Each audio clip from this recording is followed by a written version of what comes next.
सुनो सुनो, जो मुझे अल्लाह का मोबाइल नंबर बताएगा उसे 50,000 रुपए दूंगा। अल्लाह का मोबाइल नंबर? क्या अल्लाह का मोबाइल नंबर? क्या अल्लाह का मोबाइल नंबर?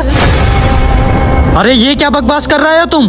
अल्लाह का मोबाइल नंबर कैसे हो सकता है? मुझे तो लग रहा है कोई बहरूपिया है ये बहरूपिया आया कहाँ से इधर? नहीं, मैं बहरूपिया नहीं हूँ। अगर तुम में से कोई भी अल्लाह का मोबाइल नंबर बताएगा तो ये सारे पैसे दूंगा।